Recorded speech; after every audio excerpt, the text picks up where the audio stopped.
বিসমিল্লাহির রহমানির রহিম। আসসালামু আলাইকুম। সাবিনাস কিচেন অ্যান্ড ব্লগ থেকে সবাইকে শুভেচ্ছা।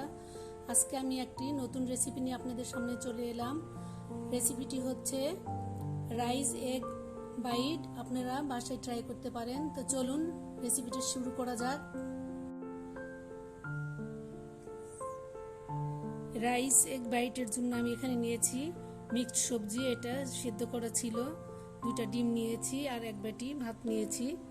এটা আমরা রেগুলার যে ভাতটা খাই সেটা। এখানে আমি নিয়েছি লবণ, একটা ম্যাগি স্বাদে মশলা ম্যাজিক, কাঁচামরিচ 2টা কুচি করে নেওয়া হয়েছে, পেঁয়াজ নিয়েছি কিউব করে একটা, আর ধনিয়া পাতা কুচি, আর আমার সয়া সস লাগছে 1 চামচ। আমি একটা বোল নিয়েছি, বলে 2টা ডিম দিয়ে দিলাম।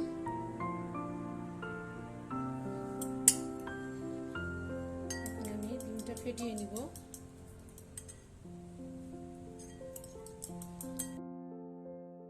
একে কাঁচামরিচ কুচি দিয়ে দিলাম, পেঁয়াজ কুচি, ধনিয়া পাতা কুচি,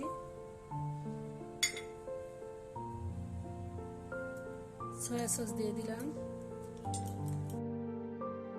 অন্য কোনো মশলা দিব না, এই মশলাটা দিয়াতে স্বাদটা বেড়ে যাবে। আর এটা আমি সকালের নাস্তা হিসেবে তৈরি করছি।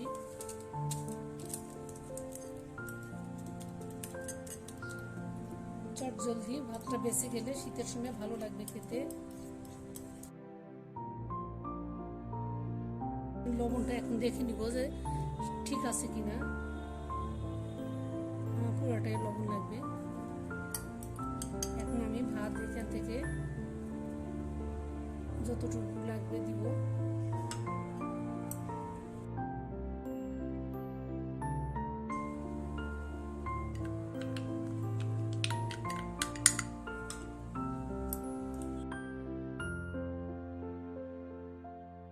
এখন আমি চুলায় যাব এটা ভেজে নেওয়ার জন্য।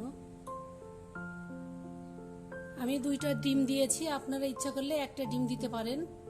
আর এটা আপনারা পোলার চালের ভাতটা দিয়েও করতে পারেন। আমি এখানে একটা চিতই পিঠার ছাঁচ নিয়েছি, ছাঁচে আমি তেল দিয়ে দিচ্ছি। গরম হয়ে গিয়েছে, এখন আমি দিয়ে দিচ্ছি।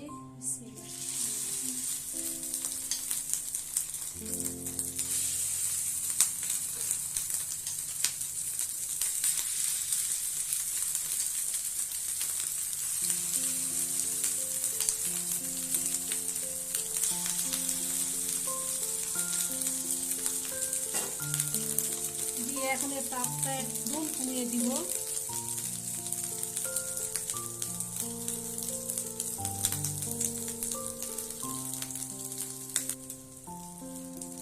আর তেলটা দেওয়ার রিজনটা হচ্ছে যে দ্বিতীয়বারে আমাকে আর তেল দিতে হবে না। এখন আমি অল্প হাতে উল্টিয়ে নিচ্ছি।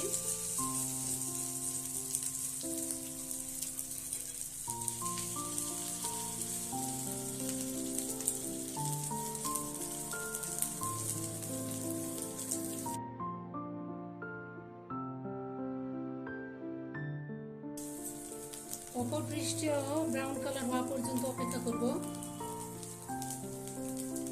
প্রিয় দর্শক, এখন আমি একটা প্লেটে তুলে নিচ্ছি। সুন্দর একটা কালার চলে এসেছে।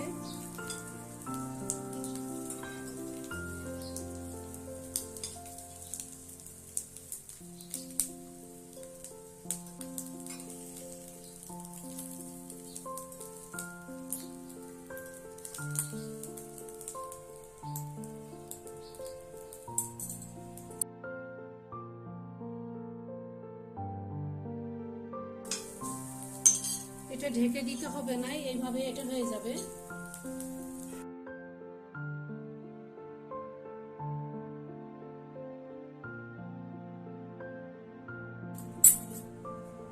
আমার ভেজে নেওয়া কমপ্লিট। এখানে আমি একটা প্লেটে সাজিয়ে নিয়েছি। আপনারা ইচ্ছা করলে সসের সঙ্গে পরিবেশন করতে পারেন। আমি যেহেতু সকালের নাস্তা এটা করব, এই জন্য সস দেখাবো না। আমি এমনিও খেয়েছি, অনেক মজার হয়েছে।